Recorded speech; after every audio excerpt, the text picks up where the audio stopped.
Сәлеметсіздер ме, менің оқырмандарым, сіздермен Таңшолпан. Бүгін біз осындай дәмді бургерді жасау жолымен бөлісемін.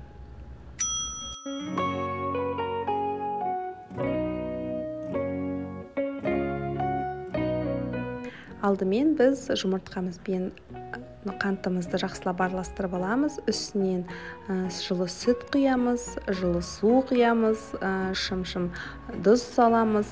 Барлығын жақсылап араластырып аламыз. Үстінен бір ас қасық дрожж саламыз.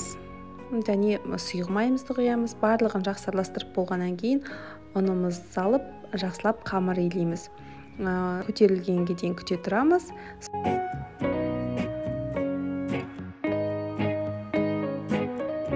Содан соң теңдей бөлік, осындай дөңгелек бөлікке бөліп, үстін жауып қоя тұрамыз. Духовкада пісіріп алған біздің булочкаларымызды осылай ішін сәндеп әрлейтін боламыз. Ішіне майонез, яғни кімде өзінде қалау бойынша, кімге қандай ұнайды, сол бойынша сәндесеңіздер болады. Ішіне біз майонез, жаңағындай қиярымызды, соленый қиярымызды, колбаса солай жасап, кетчуп салып, сөйтіп әрлеп сәндедік. Өте тойымды болды, дәмі тіл үйіретін әдемі бургерлер дайын болды.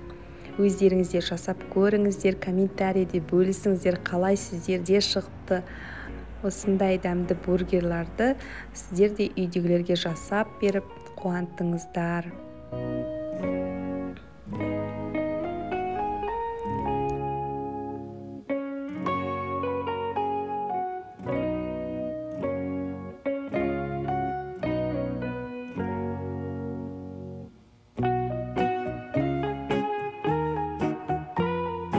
Менімен соңына дейін болғандарыңызға рахмет. Лайк басып, комментарий қалдырыңыздар. Тіркеліңіздер, қазақша YouTube блогерді қолдаңыздар. Келесі видеода кездескенше сау, саламатта болыңыздар.